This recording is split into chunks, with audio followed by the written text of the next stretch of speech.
집을 드리고자 하는 마음을 가졌습니다. 다윗이 여호와의 성전을 지어 드리고자 했는데 그의 아들 솔로몬이 아버지를 대신해서 성전을 완성을 했습니다. 솔로몬은 왕위에 오른 지 넷째 해 되던 때에 성전 공사를 시작해서 제 11년에 성전을 완공했습니다. 약 7년 정도가 걸린 것인데요. 여러분, 열왕기상 6장 2절 말씀을 근거로 보면 이 여호와의 성전, 솔로몬의 성전은 길이가 60규빗, 그리고 넓이가 20규빗, 높이가 30규빗이었다고 그렇게 기록을 합니다. 오늘날 단위로 환산하면 길이가 약 30m 정도 되는 것이죠. 그리고 30m, 넓이가 10m, 높이가 약 15m 정도 되는 그런 직육면체의 건물입니다. 이게 본 건물이고 그 양쪽 성전 벽에 다락과 골방을 이어 붙였어요. 그래서 다락과 골방이 3층으로 되어 있는 그런 건물이 솔로몬의 성전이었습니다. 7년여 공사가 끝나고 오늘 우리가 읽은 말씀에 보면 솔로몬은 온 백성의 장로와 그리고 각 지파의 우두머리 이스라엘 족장들을 소집을 하고 여호와의 언약궤를 이 성전의 가장 중심이 되는 지성소에 가져다 모십니다. 안치하죠. 그래서 그것으로 봉헌식을 진행을 하였습니다. 그때 놀라운 일이 발생을 했습니다. 그것이 오늘 우리가 읽은 8장 10절로 11절 말씀에 보면 그때 여호와의 영광이 성전에 가득하였더라 그렇게 기록을 했습니다. 여러분 8장 10절로 11절 말씀을 같이 보겠습니다. 같이 읽어볼까요? 제사장이 시작. 제사장이 성소에서 나올 때에 구름이 여호와의 성전에 가득하매 제사장이 그 구름으로 말미암아 능히 서서 섬기지 못하였으니 이는 여호와의 영광이 여호와의 성전에 가득함이었더라. 아멘. 얼마나 경이로운 일이었습니까? 여호와의 영광이 여호와의 성전에 가득했습니다. 그래서 제사장이 능히 서서 섬기지 못할 정도로 여호와의 영광이 이 솔로몬의 성전에 가득했다는 것입니다. 영광이라는 말은 여러분 한 번씩 들어보셨겠지만 카보드라는 말입니다. 카보드라는 말인데 이 영광이란 말은 빛남 혹은 부요함 혹은 뛰어남 그런 뜻을 가지고 있습니다. 그렇기 때문에 여호와의 영광이 가득했다는 말은 성전의 여호와의 빛남, 여호와의 부요함, 여호와의 뛰어남이 가득했다 하는 의미인 것입니다. 오늘 본문에 보면 여호와의 영광이 성전에 가득했을 때 솔로몬이 백성들을 향하여서 한 가지 일을 하죠. 그게 바로 백성들을 축복한 것입니다. 기쁘고 즐거운 일이 그 성전에 가득했던 것입니다. 성전 봉헌식 때 여호와의 영광은 성전에 가득하고 왕은 백성들을 향하여서 축복하는 일이 있었던 것입니다. 이런 기쁨의 모습을 오늘 우리가 읽은 성경 본문은 우리에게 전해주고 있는 것입니다. 그런데 여러분, 성경을 읽다 보면 이렇지 않은 경우도 종종 있었음을 우리가 볼 수 있습니다. 여호와의 영광이 임하는 것이 아니라 그래서 여호와의 영광이 임하고 큰 기쁨과 즐거움이 이스라엘 백성 중에 있는 것이 아니라 오히려 비통함 그리고 고통이 이스라엘 백성들 가운데 찾아온 때도 있었죠. 다윗 왕 때, 가까이 보면 다윗 왕 때 다윗이 하나님의 언약궤를 예루살렘 다윗성으로 옮기고자 했던 일이 있습니다. 그래서 그 다윗성으로 언약궤를 옮기려고 했을 때 분위기는 축제 분위기였어요. 타작마당에 비파와 수금과 소고를 비롯한 여러 가지 악기들이 동원되어서 웅장하게 울려 퍼졌습니다. 그리고 여호와의 언약궤가 다윗성 예루살렘 성으로 오려고 하고 수많은 사람들이 도열해 있었습니다. 때는 추수 때였습니다. 이제 모든 것이 풍요하고 하나님의 영광이 곧 임할 것 같은 분위기였죠. 그런데 그렇지 않았습니다. 여호와의 언약궤를 옮기는 수레를 몰던 우사가 소가 뛰는 바람에 여호와의 언약궤를 붙잡다가 그 자리에서 여호와께서 치심으로 우사가 죽지 않습니까? 축제의 분위기는 찬물 끼얹은 듯이 다 사라지고 그 기쁨과 즐거움의 자리가 된 그 자리는 비통함과 괴로움으로 끝내야 되는 상황이 이스라엘 백성 가운데 있었던 것입니다. 여러분, 오늘 우리가 바라보는 이 여호와의 영광, 성전에 가득한 여호와의 영광이 당연하다고 생각하지 마십시오. 성전에, 오늘 우리가 본 본문 말씀은 여호와의 영광이 성전에 가득했다. 여호와의 영광이 성전에 가득해서 제사장들이 서서 능히 섬길 수 없을 정도로 여호와의 영광이 가득했다고 했는데 이것은 당연한 것이 아닙니다. 여러분, 에스겔서에 보면 에스겔이 바벨론의 포로로 잡혀갔을 때 거기서 제사장이었던 에스겔이 환상을 보면서 쓴 것이 바로 에스겔서 아니에요? 이 에스겔은 포로된 곳에서 환상을 보았습니다. 그런데 이 에스겔이 여호와의 성전에 대한 환상을 보죠. 그랬을 때 에스겔 10장에 보면 여호와의 영광이 성전에 머문 것이 아니라 여호와의 영광이 성전에서 떠나가는 장면을 에스겔이 목격합니다. 여러분, 에스겔 10장 8절 말씀에 보면 이렇게 기록했습니다. 에스겔 10장 8절 말씀에 보면 여호와의 영광이 성전 문지방을 떠나서 그랬어요. 여호와의 영광이 성전 문지방을 떠나서, 이 여호와의 영광이 성전 문지방을 떠나고 예루살렘을 떠납니다. 왜 그런지 아십니까?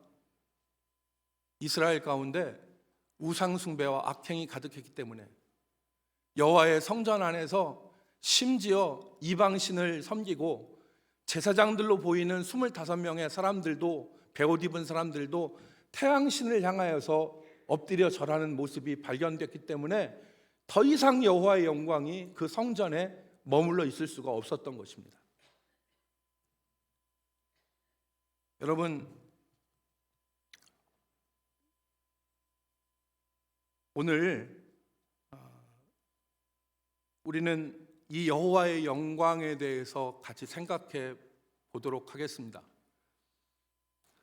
이 여호와의 영광이 성전에만 있는 것이 아니라 여호와의 영광은 우리의 삶의 자리, 우리의 인생과 우리의 가정과 우리의 삶의 자리에도 여호와의 영광이 임할 수 있고 여호와의 영광이 떠날 수 있다는 것을 우리가 생각해야 됩니다. 여러분, 출애굽기 16장 6절과 7절 말씀에 보면 하나님께서 먹을 것이 없다고 부르짖은 이스라엘 백성들에게 만나를 허락하여 주시면서 모세와 아론에게 이렇게 말씀하게 하셨어요. 출애굽기 16장 6절 7절에 보면 저녁이 되면 너희가 여호와께서 너희를 애굽 땅에서 인도하여 내셨음을 알 것이요 아침에는 너희가 여호와의 영광을 보리니 그랬습니다. 아침에 여호와의 영광 무엇입니까? 이스라엘 진 사면에 내린 만나, 하나님께서 주신 하늘의 생명떡, 그것이 이스라엘 진 사면에 아침이면 다 내리는데 그것을 뭐라고 했습니까? 아침에 너희가 여호와의 영광을 볼 것이다. 영광, 그러니까 여호와의 영광은 성전에만 있는 게 아니는 것이죠. 또한 여러분, 사무엘상 4장 21절 말씀에 보면 패역한 엘리 가문에 대해서 말하는데 남편과 시아버지가 죽었다는 소식을 들은 이 엘리의 며느리, 해산하던 며느리가 아이를 낳습니다.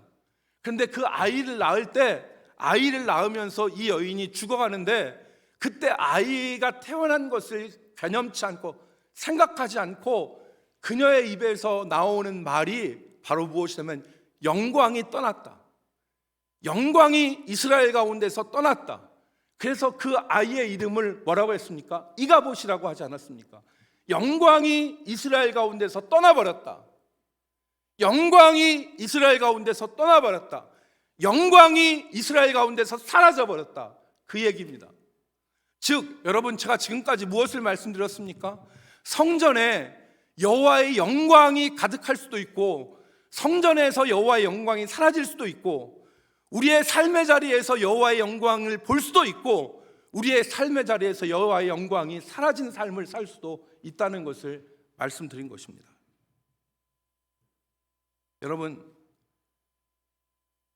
우리 대전남북교회 모든 성도들의 삶에 여호와의 영광이 성전에 가득한 구름처럼 임하시기를 주의 이름으로 축복합니다. 여호와의 영광이 우리 삶에, 우리 성도들의 삶에, 내 삶에, 내 가정에, 내 삶의 자리에 여호와의 영광이 가득하기를.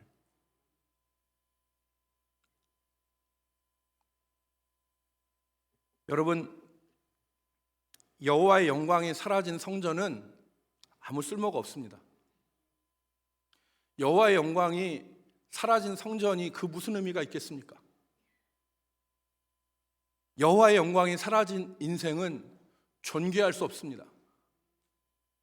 예수를 믿는데 그 삶에서 여호와의 영광을 찾아볼 수 없다면 예수 믿는 삶에 무슨 존귀함을 찾아볼 수 있겠습니까? 예수를 믿는데 여호와의 영광이 아무것도 나타나지 않는다면 그 삶이 어떠한 존귀함이 있고, 어떠한 미래가 있고, 어떠한 희망이 있을 수 있겠습니까? 우리의 삶에 여호와의 영광이 머물고 여호와의 영광이 함께하는 삶이 되어야 됩니다.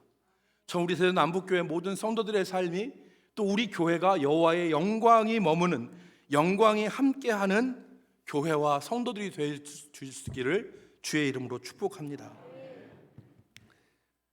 간혹 보면 살긴 살지만 여호와의 영광을 찾아볼 수 없는 삶이 있어요. 살긴 살지만 의미가 없고 기쁨도 없고 생명력도 없는 그런 삶을 살아가는 모습들을 우리가 종종 볼 수 있지 않습니까? 그래서는 안 된다는 거죠. 그렇다면 오늘 우리는 어떻게 여호와의 영광이 가득한 삶을 살 수 있을까? 그것을 오늘 우리가 생각해 봤으면 좋겠습니다. 오늘 본문이 우리에게 두 가지를 제시하고 있는데, 첫 번째는 여호와의 영광이 언제 임하느냐? 여호와의 영광이, 여호와의 언약궤가 성소에 모셔졌을 때 여호와의 영광이 임한다 하는 사실입니다. 본문이 우리에게 가르쳐주는 사실이죠. 언약궤가 성소에 안치되었을 때, 성소에 모셔졌을 때. 오늘 본문 여러분 8장 10절 말씀을 보십시오. 8장 10절 말씀에 보면 제사장이 성소에서 나올 때에 구름이 여호와의 성전이 가득함에 여호와의 영광이 성전에 가득하다 그랬어요. 8장 10절 말씀에 제사장이 성소에서 나오는 것은 무엇하고 나온 것입니까?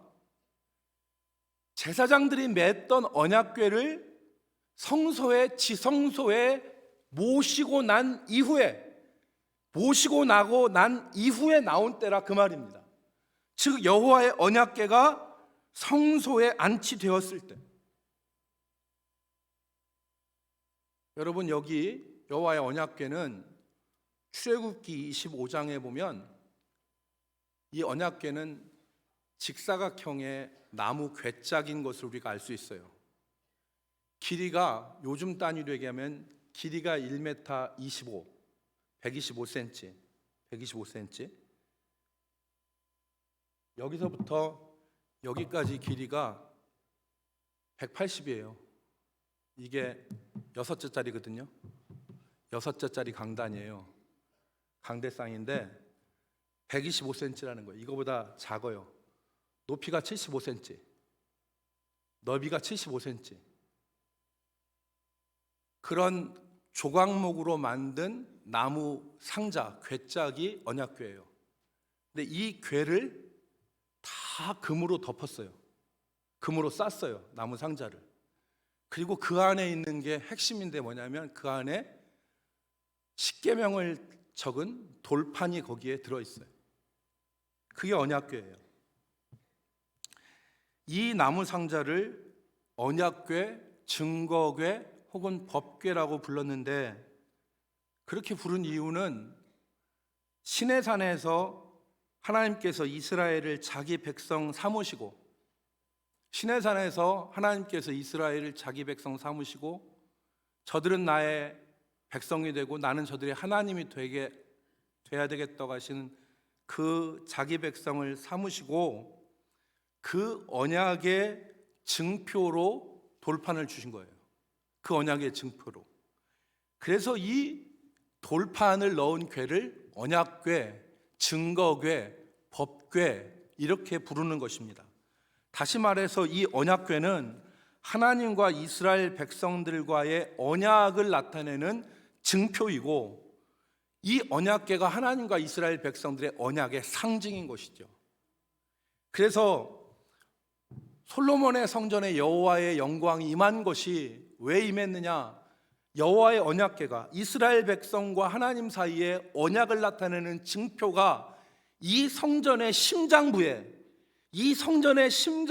안치되었을 때 이 성전이 온전한 모습, 기초, 언약의 기초 위에 세워지게 된 것이죠. 그때 여호와의 영광이 나타난 것입니다. 여러분, 이 언약궤가 단순한 것이 아닙니다. 아까 말씀드렸듯이 이스라엘 백성과 하나님 사이의 언약을 나타내는 징표라고 그랬죠. 그래서 이스라엘은 하나님의 백성이고 여호와는 이스라엘의 하나님이신 것과 하나님이 저들과 함께 하신다는 것을 나타내는 것이 바로 이 언약궤예요. 그래서 여러분, 이스라엘 백성들이 요단강 앞에 있을 때에 언약궤를 맨 제사장들이 발을 요단강에다가 댔을 때 강물이 갈라졌잖아요. 왜 그랬습니까? 하나님이 우리 하나님이신 것과 하나님과 우리 사이에 불변하는 언약이 있음을 확신한 믿음으로 이스라엘 백성들이 언약궤를 메고 갔을 때 앞길이 열린 것이죠. 여리고성을 돌 때에 언약궤를 맨 제사장들이 함께 돌았는데 그때 어떤 마음으로 이스라엘 백성들이 언약궤를 메고 돌았습니까? 하나님과 우리 사이에 언약이 있고 하나님이 우리와 함께 하신다고 하는 믿음이 있었기 때문에 그 확신과 믿음 가운데서 여리고성을 돌 때에 여리고성이 무너지는 역사가 일어난 것이에요. 그 믿음을 가지고 성전 건물의 심장부 지성소 중심에 언약궤를 모셨을 때 그때 여호와의 영광이 온 성전에 가득했던 것입니다. 이 하나님에 대한 언약과 하나님에 대한 믿음을 기억하지 않고 이 언약궤가 우리한테 승리를 주는 것이다 라는 생각만 가지고 언약궤를 메고 가면 그것은 부적에 지나지 않아요. 엘리의 두 아들 홈리와 비나스가 블레셋과의 전투에서 패배하니까 야, 언약궤 갖다 매서 좀 우리와 함께 가자 해서 언약궤 메고 왔는데 결론은 어땠습니까? 아무런 하나님과의 언약을 기억하지 않고 하나님과 함께 한다는 믿음이 없이 언약궤만 메고 갔더니 전쟁에선 패배하고 엘리와 두 아들은 전쟁에서 죽고 하나님의 언약궤는 블레셋에게 빼앗겨 버리고 말지 않았습니까? 하나님에 대한 언약에 대한 확신과 하나님이 함께 하신다고 하는 믿음이 없으면 그 언약궤는 부적에 지나지 않습니다. 오늘 여호와의 언약궤를 이런 믿음을 가지고 제사장들이 지성소에 모셨을 때 여호와의 성전에 여호와의 영광이 가득했던 것입니다. 사랑하는 성도 여러분, 오늘 우리 삶에도 마찬가지입니다. 우리 삶에 우리 마음속 우리 존재의 가장 깊은 곳, 존재의 지성소에 하나님을 모시고 하나님과의 언약을 기억하면서 함께 하시는 하나님을 바라보면 그 인생은 여호와의 영광이 가득한 인생이 되는 것입니다. 정말 우리 존재의 가장 깊은 곳 중심 가운데 여호와에 대한 믿음으로 여호와를 모실 때 정말 우리 삶에는 여호와의 영광으로 가득한 인생으로 살아갈 수 있는 것입니다. 성전에서 여호와의 영광이 떠나면 그 성전이 아무것도 아니듯이 우리 마음 중심 깊은 곳에서 여호와가 떠나시면 우리 인생도 아무것도 아닙니다. 여러분, 그래서 예수님이 너희가 내 안에 거하고 내가 너희 안에 거하면 이라는 말씀을 하셨어요. 주님이 우리 가운데 오셔서 우리와 함께 거하시고 우리와 함께 온전한 연합과 온전한 동거가 이루어질 때, 그때 여호와의 영광이 우리 가운데 임하는 것입니다. 여러분, 제가 목사인데 제 마음 깊은 곳에 제가 주님을 모시지 않는다면 제가 목사라는 것은 허황된 타이틀에 불과해요. 제 중심에 여호와 하나님 모시지 않으면 아무리 목사가 됐든 아무리 그 무엇이 됐던 간에 그건 다 껍데기에 불과한 거예요. 아무것도 아닌 거예요. 너희는 성전되었다는 것을 바울 사도께서 말씀했죠. 너희는 하나님이 거하시는 성전이다. 요한계시록 3장 20절 볼지어다 내가 문 밖에 서서 두드리노니 누구든지 내 음성을 듣고 문을 열면 내가 그에게로 들어가 먹고 그와 더불어 생활하리라 말씀하셨잖아요. 우리의 마음 문을 열어야 되는 거예요. 주님이 우리에게 들어오지 못하시는 이유는 두 가지예요. 첫 번째, 우리가 완고해서 마음 문 안 여는 거예요.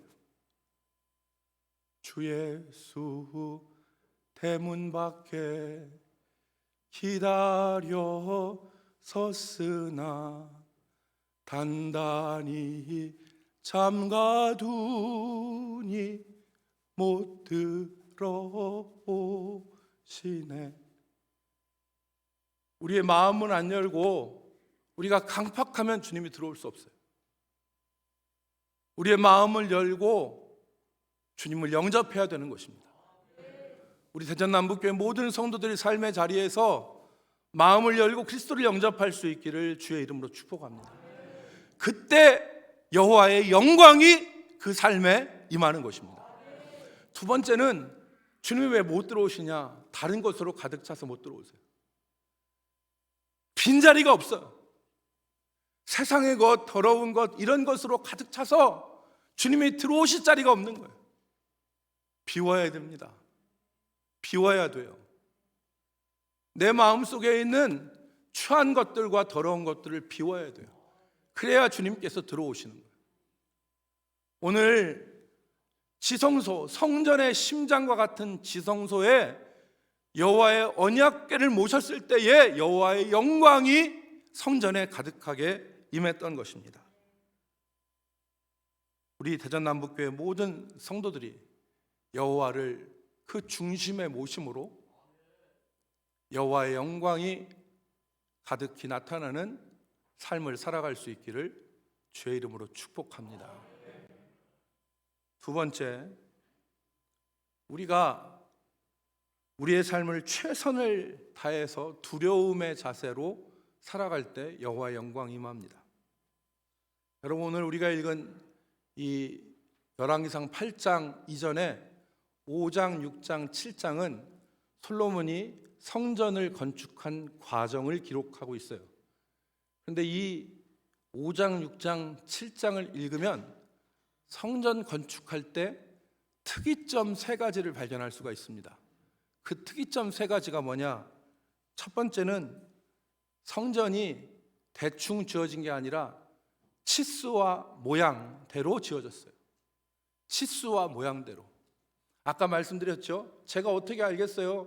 제가 언약궤가 이게 가로가 1m 25, 세로가 75, 높이가 75인지, 그리고 여호와의 성전이 길이가 60규빗, 넓이가 20규빗, 높이가 30규빗인지 제가 어떻게 합니까? 다윗이 설계도를 그리고 또 다윗이 고민하고 한 것을 솔로몬에게 주었을 때 솔로몬이 그 식양과 설계대로 지었다, 그렇게 기록을 했어요. 여러분, 열왕기상 6장 37절로 38절, 아까 말씀드린 열왕기상 6장 38절에 보니까 넷째의 12월에 여호와의 성전 기초를 쌓았고, 시작한 때를 가리키는 거죠. 38절, 11째 불월 곧 8째 달에 그 설계와 식양대로 건축이 다 끝났으니 솔로몬이 7년 동안 성전을 건축하였더라. 이 성전은 설계대로, 모양과 양식대로 지어진 것입니다. 언제 우리 삶에 하나님의 영광이 나타납니까? 하나님의 말씀대로, 주신 계명대로 순종하여 살 때에 하나님의 영광이 나타나는 줄로 믿습니다. 인간의 정욕대로 사는 것이 아니라, 내 욕망대로 사는 것이 아니라, 하나님이 말씀하신 대로 어렵고 힘들지만 순종해서 살아갈 때에 그 사람의 영혼에, 그 사람의 삶의 자리에 여호와의 영광이 나타나는 것입니다.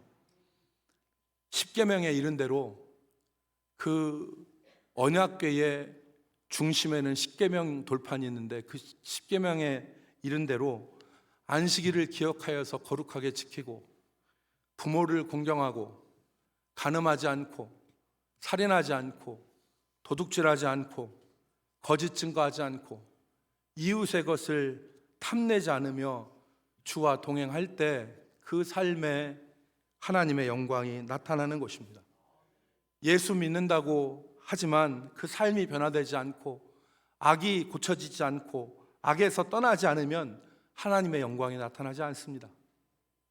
하나님의 영광은 하나님의 말씀대로 순종하며 살아갈 때, 우리 인생을 여호와께서 주신 설계대로, 여호와께서 우리에게 보여주신 식양대로 살아갈 때에 우리 삶에 여호와의 영광이 나타나는 것입니다. 여러분, 초대교회 순교자 중에 저스틴이라는 사람이 있습니다. 이 저스틴이 변증서를 썼어요. 저스틴이 변증서를 썼는데, 거기에 보면은 저스틴의 변증서 2권에 보면 프톨레마이우스와 루키우스라고 하는 사람의 순교 장면, 순교 기록이 나옵니다. 여기서 우리가 하나 의미 있게 찾아볼 것은, 프톨레마이우스와 루키우스가 순교했는데 이 사람들이 순교하게 된 계기가 프톨레마이우스의 여제자 하나가 있었어요. 프톨레마이우스의 여자, 로마 사람인데 이 여인이 방탕했습니다. 자기 남편도 방탕했어요. 우리가 익히 알고 있듯이 로마의 귀족들이 방탕하게 살던 삶을 결혼 전에도 살고 결혼 후에도 방탕하게 살았습니다. 이 프톨레마이우스의 여제자가 자기가 데리고 있던 하인들과 관계하고, 남창들과 관계하고, 자기 주변의 남자들과 관계하면서 살았습니다. 그 남편은 더했습니다. 그런데 둘이 같이 살았어요. 그런데 이 여제자가 어느 날 프톨레마이우스를 만나고 예수 그리스도를 영접을 했습니다. 그리고 나서 모든 관계를 정리했어요. 모든 삶을 정리했습니다. 악한 삶을 정리했어요. 그리고 남편에게도 그 삶에서 떠나서 정결한 삶으로 돌아오라고 가르쳤지만, 권했지만 남편은 끝내 듣지 않았습니다. 여기서 우리가 무엇을 볼 수 있냐면, 예수 믿는다는 것은 하나님의 말씀대로 내 삶을 고치는 것이다. 그때 하나님의 영광이 나타난다.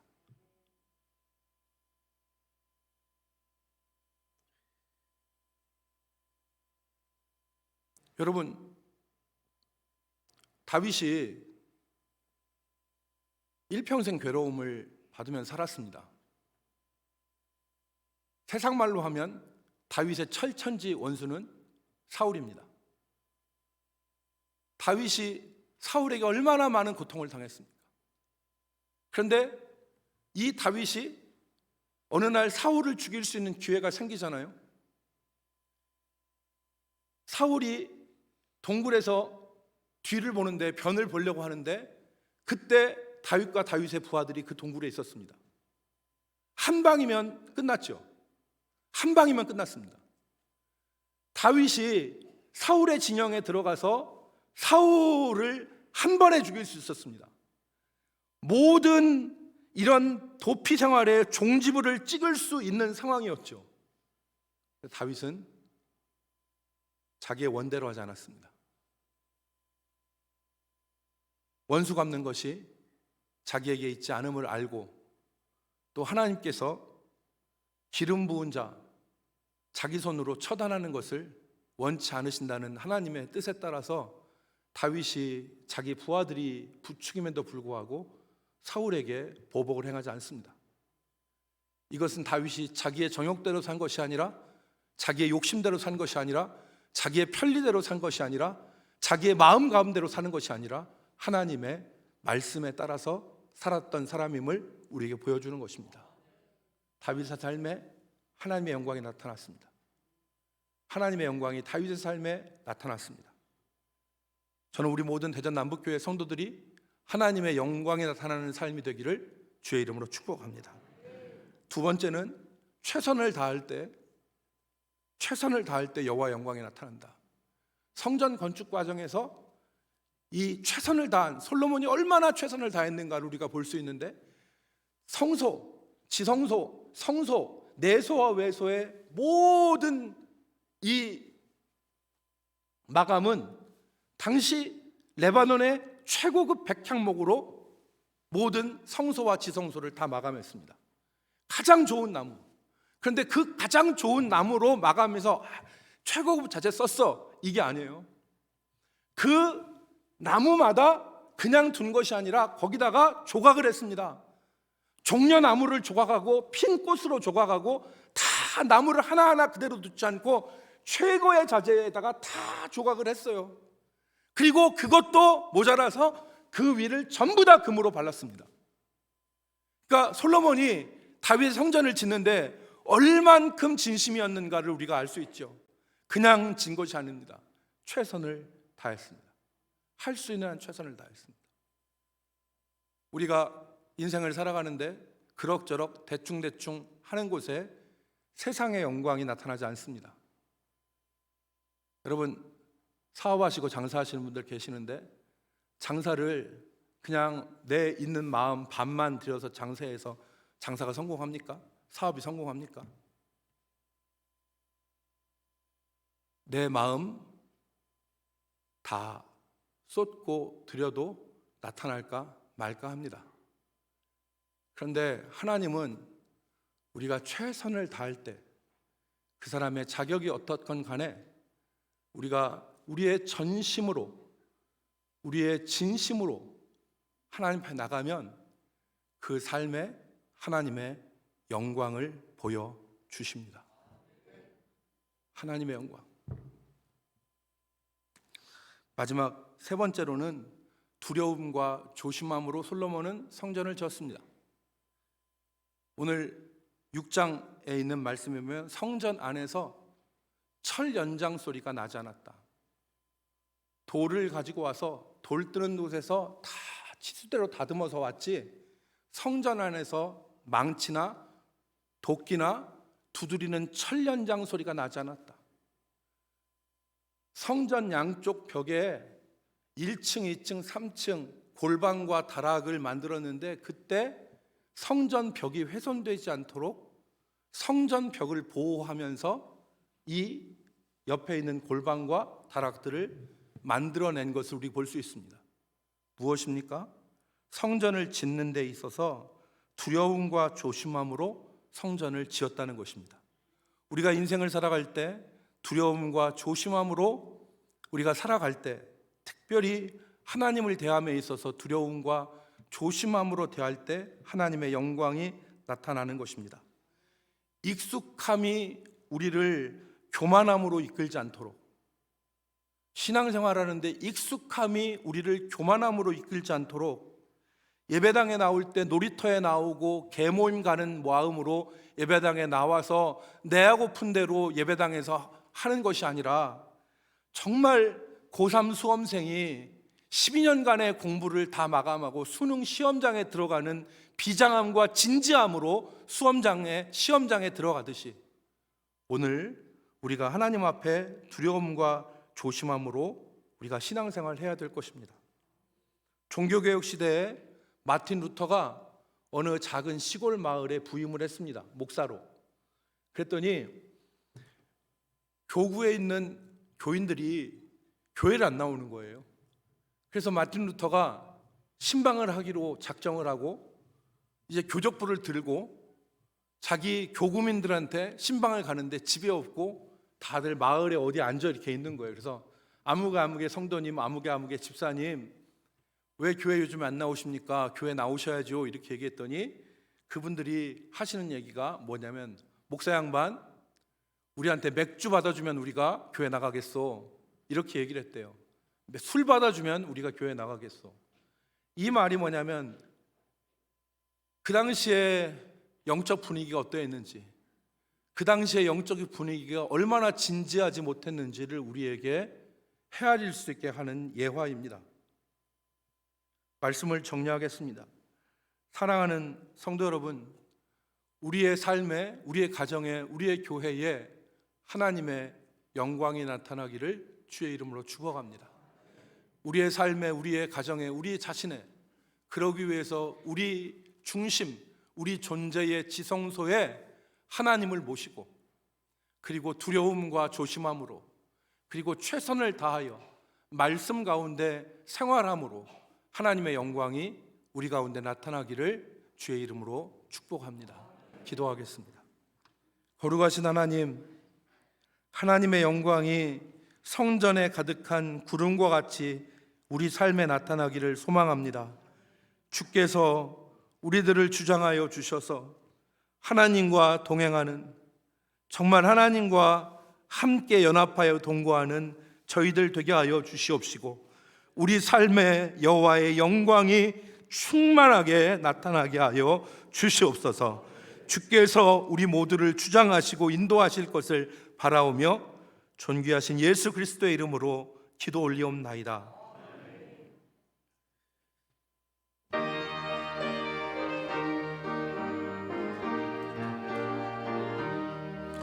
온 세상이 캄캄하여서 잠빛이 없었더니 그 빛나는 영광 나타나 온 세상 빛이었네. 영광의 주, 영광의 주, 밝은 그 빛 내게 비추었네. 영광의 주, 영광의 주, 이 세상의 빛은 오직 주 예수님.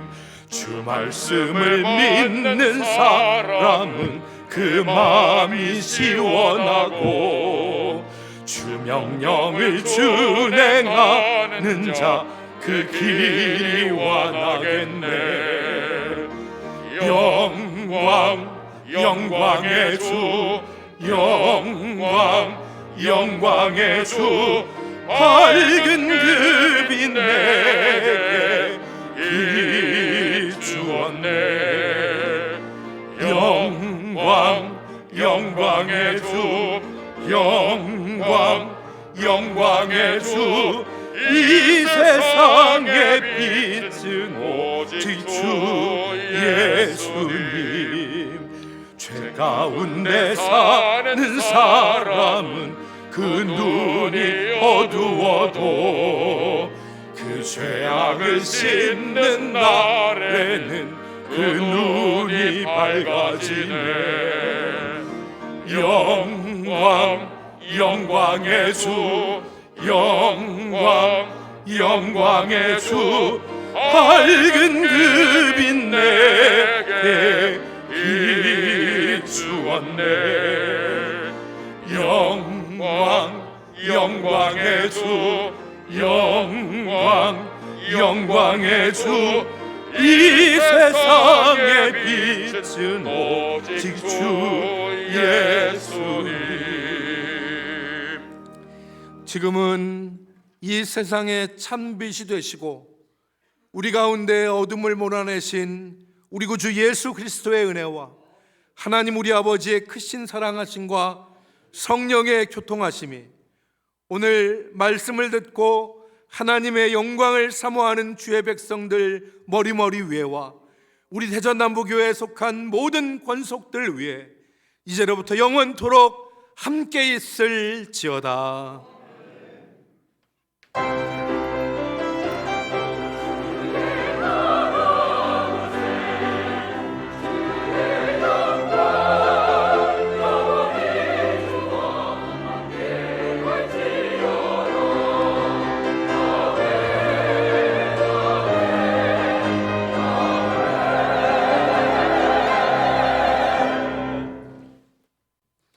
자리에 앉으시기 바랍니다. 광고하겠습니다. 우리 매 주일 저녁에 기도회를 갖고 있습니다. 여러분 나오셔서 같이 찬양과 기도하는 시간 가지시길 바랍니다. 오늘 2시에 월당회가 있습니다.